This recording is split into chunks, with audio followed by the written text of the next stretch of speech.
All right, we're doing the backpacking challenge of the Exo Mountain Experience Challenge. It's Memorial Day weekend. We're up in the Caney Creek Wilderness area.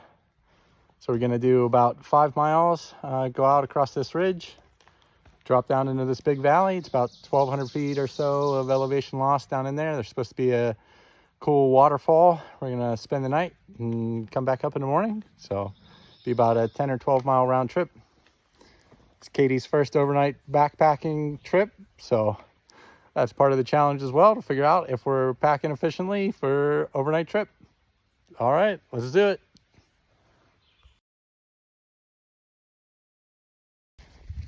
Well, we're about 3 miles in. We've climbed about 550 feet of elevation. The trail mainly has gone around the spine of this ridge. You can kind of see up there, a rocky kind of spine. It's gone back and forth across the top of it.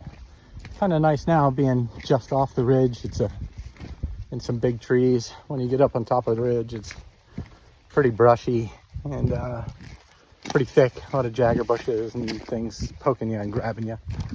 But we're making pretty good time. Should be at our campsite by the falls just before dark, and check it out. It's a little hotter than we expected, so hopefully there's a swimming hole.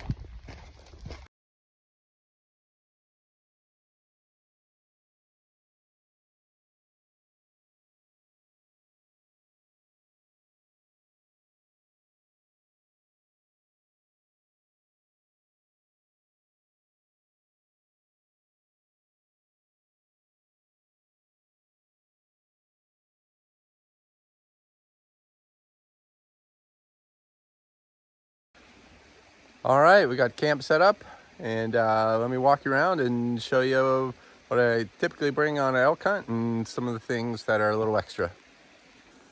All right, so we knew there was some dispersed camping sites along this trail, but we happened to luck into this one. Pretty awesome, right? Along this creek. Just flowing up there. This does have kind of an old established fire ring and this awesome chair. For shelter, the last few years I've been using the Big Agnes Tiger Wall UL 2-person. So that worked pretty good, and this is actually the first time and kind of part of the test to see if we could fit 2 people in it. I like this tent because it's got entrance on both sides, as well as vestibules on both sides, and I really like that flexibility and kind of extra storage. Okay, inside we actually did fit 2 people, and it was actually pretty comfortable, a lot more than I expected, and is kind of minimal gear, or less gear maybe than I'd have on an elk hunt. So do like these pillows rather than an inflatable pillow. They don't weigh that much, but they do take up some bulk in the pack. For a sleeping pad, so I've been using this Climate Static V, and I haven't used it since last year, and I could not get it to hold air. I didn't try it at the house before we left to make sure it worked. It would blow up and then go flat within 5 minutes or so. So there's a good lesson learned there. To try everything out. Again, I like this tent too. It's got cool little net pockets and stuff where you can stash stuff and, you know, try to stay organized overnight. And again, the vestibule is plenty big to keep all your gear. So I do always carry one of these ultralight blue tarps. This is just from Walmart, like a outdoor research or something. Name brand, had it for a long time. Lots of different uses for it. Here we're expecting a little bit of rain. So just kind of made a little clothesline, used trekking poles to make a little roof, and just keep the condensation, help dry the clothes out from yesterday. For water filtration, last several years, just been using these Sawyer water squeeze bags. And those have been working pretty well. And again, we've got lots of water on this trip, so no shortage there. We're able to refill. And for cooking, the last couple of years, I've been using this MSR reactor stove. It's got this, burner kind of similar to a jet boil. Boils water super, super fast.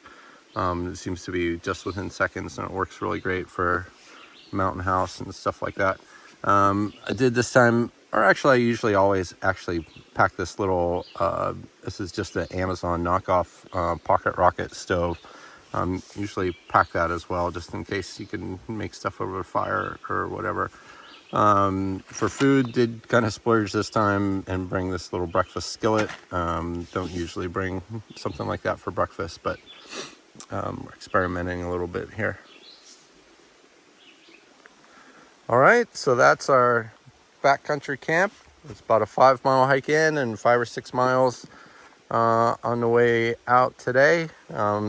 Yesterday we only climbed about 800 feet and mainly descended down into this valley. And today we'll be going out, following the creek, going out the valley 5 or 6 miles, and then it'll be a climb at the end back up to the truck. And there's some thunder in the air, so gonna pack up and get moving.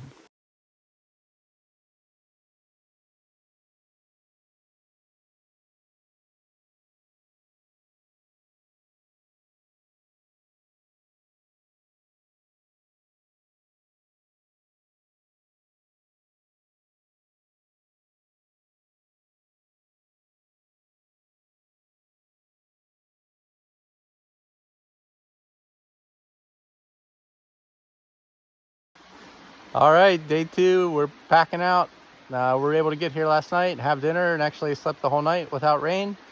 And then got up, had breakfast, and about 9 o'clock it thunder and lightning and really poured for about 2.5 hours or so. So we got 4 miles. We're gonna follow this creek out. It intersects with a bigger creek.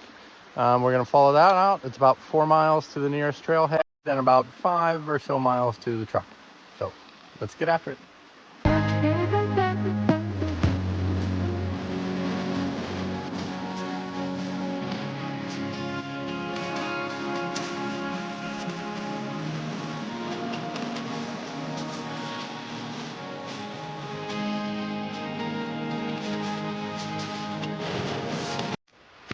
Okay, today's much more relaxing of a hike. We're down in the valley in the creek bottom. Big, huge hardwood trees. The trail is much more defined, not as overgrown. And we're just kind of following this creek. See over there? Going back and forth it across a couple times. A little bit of elevation change, but it's mostly just a kind of a nice footpath. So still got about 4 miles to go.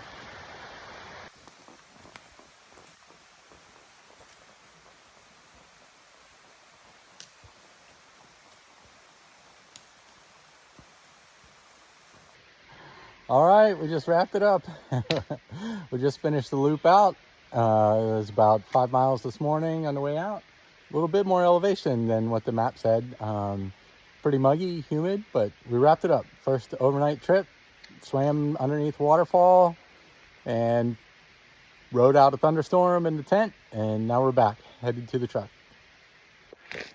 All right, that wraps it up. There's the trailhead we started from.